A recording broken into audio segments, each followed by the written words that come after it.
in West Virginia, a place where the mountains watch over the valleys and the skies stretch wide and free. In one small town nestled in that peaceful countryside, life moved slow, comfortably slow. You knew your neighbors by name, front doors stayed unlocked, and kids still played outside until the fireflies came out. It was a town built on trust, sunshine, and the kind of innocence you don't see much anymore. Among its youngest dreamers was 6-year-old Benjamin, a curly-haired, wide-eyed explorer with a voice 2 octaves louder than necessary, and an imagination even bigger than the hills around him. That afternoon, the world was golden, the kind of day where even the wind felt lazy. Benjamin was in his backyard, barefoot and buzzing with excitement, and his best friend James, who lived just next door, was right beside him. These two were inseparable, pirates on Mondays, astronauts on Tuesdays. Today, they were brave treasure hunters on a mission. To Benjamin and James, the ordinary backyard wall was no wall. No, sir. That was a cliff, a jagged, dangerous rock face guarding the lost treasure of the fire serpent tribe. "Come on, James," Benjamin shouted, pointing to the top. "The treasure's just over the cliff." James adjusted his imaginary explorer hat. "I see it, Captain, but we gotta scale this rocky face first." Andrea, Benjamin's mom, smiled from the kitchen window, watching the scene unfold like she always did. Her hands were busy making peanut butter sandwiches, but her eyes never strayed far from her boy. Then came the sound no mother ever forgets. A sudden cry, not a shout of excitement, but of panic. Andrea dropped the knife onto the cutting board, sandwich forgotten. She sprinted out the back door. What she saw turned her stomach cold. Benjamin was hanging off the side of the garden wall, his tiny arm awkwardly wedged into a narrow crack between 2 stones. His face was scrunched in pain. James stood nearby, his mouth trembling. "Benjamin!" Andrea gasped, kneeling beside him.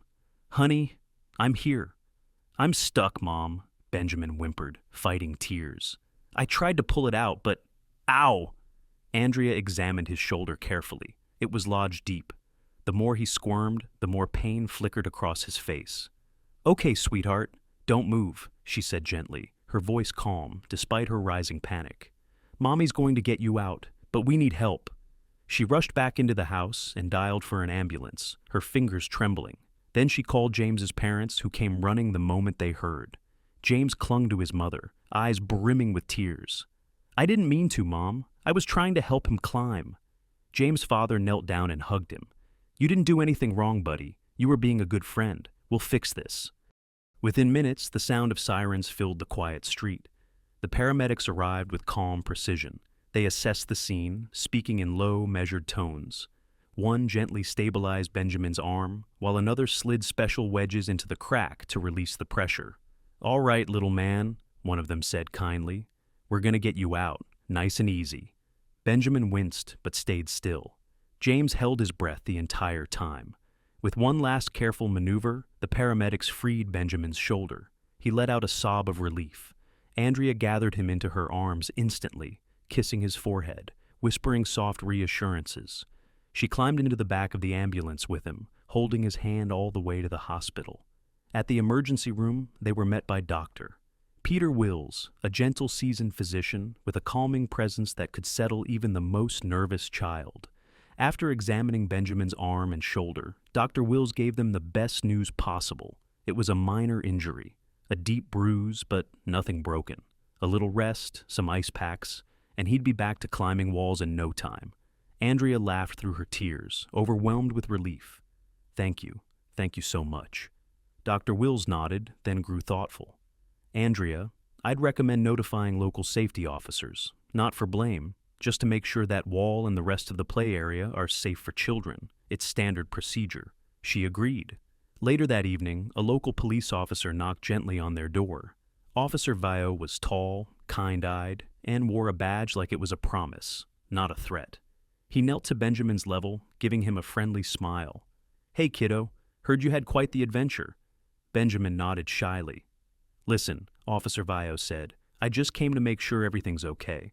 Looks like you and your buddy were doing what kids do best, playing and imagining. We just want to help make sure you can do that safely." James, still feeling guilty, stepped forward. "I didn't mean to hurt him. I was trying to help." "You did help," Officer Veo replied warmly. Now, we all know how to keep things even better for next time. Over the next few days, Benjamin bounced back fast. Like most kids, his body healed quicker than the grown-ups' nerves did. Andrea and James' parents worked together to improve the backyard. They reinforced the wall, added padding around risky areas, and even created a joint play zone between their homes, a safer place for the boys' next big adventure. And that cooperation, born out of fear and love, blossomed into something beautiful. Andrea and James's mother, Violeta, found themselves sharing coffee on the porch as their sons returned to their endless games. "Kids bounce back so fast," Violeta mused, watching the boys build a cardboard rocket ship. "It's amazing." Andrea nodded, a soft smile on her face. "They do. And I think we all learned something here. Sometimes even the smallest accident can bring people closer." The wall that once stood between two backyards had become something else entirely, a shared reminder of resilience, friendship, and the invisible threads that tie a community together. And as for Benjamin and James, well, last we checked, they were halfway through mapping out the ruins of Atlantis, with a snack break penciled in right before treasure time. Sometimes the scariest moments help reveal the strength we didn't know we had, and the people who will show up when we need them most. If this story reminded you of your own childhood misadventures, or the heroes who helped you through them, give this video a like and share it with someone who needs a little reminder. No matter how small the crisis, love and community can build something stronger on the other side. Don't forget to subscribe for more true life inspiration. Until next time, keep imagining and keep caring.